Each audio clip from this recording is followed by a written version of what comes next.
कि जब आप मेगा इवेंट्स खेलने में जाते हैं तो आपको as a captain, as a leader, आपको अपने मैच विनर जो हैं वो पता होने चाहिए। तो ये नहीं कि सिर्फ एक दो ही होते हैं, तीन ही होते हैं, सारी टीम होती है जो आपको, क्योंकि क्रिकेट एक ऐसा गेम है जिसमें आपके अगर आपके 11 के 11 प्लेयर ऑन हैं और एक ही जहन से, एक ही माइंड से खेल रहे हैं तो आपको बहुत सारी जो है ना वो ग्लोरी मिलती है। तो मेरे जहन में सिर्फ यही था कि शाहिद अफरीदी हो गए, उसको इवन मिसबाउल हक, अगर मैं उस 2009 की वर्ल्ड कप की बात करूं या T20 की बात करूं, ये दो एक प्लेयर ऐसे थे जो कि टॉप रैंकिंग में थे। फिर शुएब मलिक की अगर मैं बात करूं तो एक ऐसे ऑलराउंडर थे कि कहीं फील्डिंग करा लो, कभी भी बॉलिंग करा लो, कहीं भी बैटिंग करा लो। तो मुझे लगता था कि मैं पता नहीं कैसे मेरी एडजस्टमेंट होगी।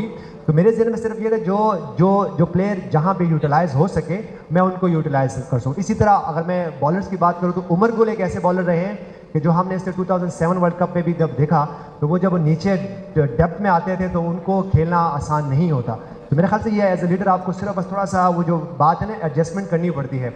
अगर आप एडजस्टमेंट कर जाते हो और फिर कहीं यार वो क्लिक हो जाए और आपकी लकी डे हो और लकी डेज चल रहे हो तो फिर वो इसी तरह होता है जैसे हमारे पास ये ग्लोरी की शक्ल में आया। जितना सपोर्ट आप लोगों की तरफ से, इस पाकिस्तान की आवाम की तरफ से बाबर को, इस टीम को मिला 3 साल, मेरे ख्याल से इतना सपोर्ट यूनुस भाई को, शाहिद भाई को, मिसबा को मिला होता ना तो शायद ये भी कोई वर्ल्ड कप, कोई बड़ा इवेंट जीत जाते। तो मेरे ख्याल से जो इंटेंट, जो दलेरी थी वो उस हिसाब से पाकिस्तान टीम खेली नहीं, जिसकी वजह से हमें वर्ल्ड कप में नुकसान हुआ। तो उसका नतीजा ये है कि आप T20 की सिलेक्शन आप ख़त्म करें, एक प्रोसेस जो डोमेस्टिक है, जैसे हम लोग ये पूरे बैठे हुए हैं यहाँ पे, उस हिसाब से करेंगे तो डेफिनेटली हमें ऐसे बड़े इवेंट में मार नहीं खानी पड़ेगी और अच्छी क्रिकेट खेल के आएंगे। और कप्तानी के 4 साल मिले हैं मेरे ख्याल से बाबर के लिए, एज ए ब्रदर मैं बात कर रहा हूँ, मेरा आपको पता है रिलेशन क्या उसके साथ। मैं यही बोलूँगा अगर आप चाहते हैं, पाकिस्तान वर्ल्ड क्रिकेट चाहता है कि वो 24-25 हज़ार रन करे, अपने पे प्रेशर रिलीज़ करे, कैप्टनसी एक साइड पर करे, एज ए प्लेयर खेलेगा और अच्छा परफॉर्म करेगा पाकिस्तान टीम के लिए। एक्चुअली हमारे पास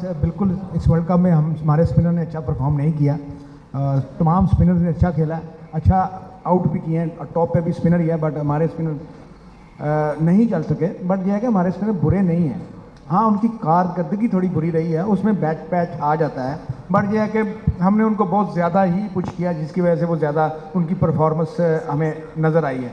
और देखें, बॉलिंग टूर्नामेंट जिताती है और हमारी शुरू से देखी जाए जितनी भी मैंने क्रिकेट खेली है तो बॉलिंग ही पाकिस्तान को ज़्यादातर मैच जितवाती थी, बैटिंग भी जितवाती थी। ऑफकोर्स ये नहीं है बैटिंग नहीं, बट ये कि स्पोर्टिंग रोल जो होता था वो बैटिंग के साथ बॉलिंग, जिसमें हमारे डेथ में बड़ा इशू रहा है, हमारे पावर प्ले के नए बॉल से हमें इशू रहा है।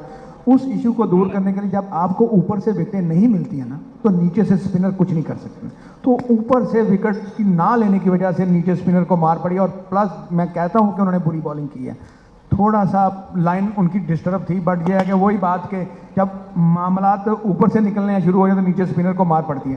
तो इसको बेहतर करना है और हमें अच्छे स्पिनर की भी ज़रूरत है और आपको डेवलपमेंट के लिए काम करना पड़ेगा, सबको मिलकर करना पड़ेगा। और फ्यूचर में मुझे उम्मीद है पाकिस्तान में टैलेंट तो है, बट इसको शाइन करने के लिए सबको मिलके, मीडिया को भी मिलके, PCB को भी मिलके, हम तमाम प्लेयर्स को भी मिलके काम करना पड़ेगा, तो ही हमें ये आएगा। और ये 10 दिन में नहीं आएगा, इसके लिए 10 महीने भी लग सकते हैं, साल भी लग सकता है, 2 साल भी लग सकते हैं।